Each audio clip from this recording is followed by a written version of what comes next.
నమస్తే ప్రజాప్రతినిధి న్యూస్ కి స్వాగతం।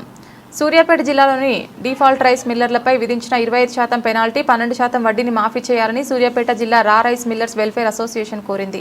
సోమవారం కలెక్టరేట్లో నిర్వహించిన ప్రజావాణిలో జిల్లా కలెక్టర్కు ఈ మేరకు వినతి పత్రం అందజేశారు। అనంతరం మీడియాతో మాట్లాడుతూ మిల్లర్లు ఎదుర్కొంటున్న నష్టాల వల్ల ఉమ్మడి జిల్లాలో ఒక మిల్లర్ ఆత్మహత్య చేసుకోవడం ఆందోళనకరమని ఆవేదన వ్యక్తం చేశారు।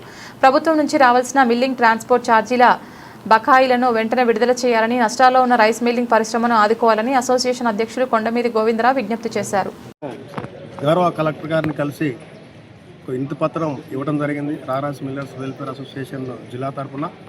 దీని ఉద్దేశం ఏంటంటే డిఫాల్ట్ అయిన రైస్ మిల్లర్ల దగ్గర నుంచి వసూలు చేసుకోవాల్సిన 100% బియ్యాన్ని తీసుకోకుండా దాని మీద అదనంగా పెనాల్టీ వేస్తున్నటువంటి 25% అదనంగా పెనాల్టీని రద్దు చేయాలని చెప్పేసి ప్రభుత్వాన్ని మేము కోరుతా ఉన్నాం। అదేవిధంగా 12% వడ్డీని కూడా వసూలు చేసేదాన్ని కూడా పునరాలోచన చేయవలసిందిగా అని మేము ప్రభుత్వానికి విజ్ఞప్తి చేస్తూ ఉన్నాం। ఎందుకంటే మా రైస్ మిల్లర్ల పరిస్థితి ఇప్పుడు అగమగోచరంగా తయారై ఉన్నది। వచ్చే ధాన్యం మాకు ఎఫ్ఏకి కండిషన్లో రావట్లేదు, దాన్ని మిల్లింగ్ చేసి మేము పెట్టాలంటే 67% బియ్యం మాకు అవటం రావట్లేదు। మేము ఎప్పటి నుంచో వినతి పత్రాలు ఇస్తా ఉన్నాం, ఏంది మీరు ఇచ్చేటువంటి ధాన్యానికి సంబంధించిన బియ్యం అవుటర్ను 67 రావట్లేదు, దీని మీద టెస్ట్ మిల్లింగ్ చేయండి, నిపుణులైనటువంటి శాస్త్రవేత్తలు తీసుకుపోయి మిల్లులలో టెస్ట్ చేయండి, అది ఎంత వస్తుందో అవుటర్ రేషియో అంతే మేము ప్రభుత్వం అప్పచెప్తామని చెప్తా ఉన్నాం। దీనివల్ల మీకు ఒక క్వింటాలకి 2-3 కిలోలు లాస్ అయిపోతూ ఉన్నాం।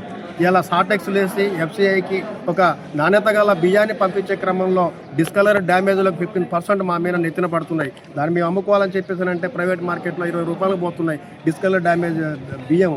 మరి దాని స్థానంలో ప్రభుత్వానికి మేము అప్పచెప్పాలి ఆ బియ్యాన్ని, అదే ఫేర్ బియ్యం పెట్టడానికి 35 రూపాయలు ఇవాళ మార్కెట్లో ఒక కిలో బియ్యంగా మేము తీసుకొని కష్టపడి ఎన్నో ఒడిదుడుకులు కూడా ఎదుర్కొని మేము ప్రభుత్వానికి సీఎంఆర్ చెల్లిస్తుంటే మరి ప్రభుత్వం దూకుడుగా మిల్లర్ల మీద మీరు కేసులు పెట్టండి, వాళ్ళ ఆస్తులు జప్తు చేయండి, వాళ్ళని జైల్లోకి పంపించండి అని చెప్పేసిన మాట ఇది కొంత పునరాలోచన చేసుకోవాలి ప్రభుత్వం మేము కోరుతా ఉన్నాం।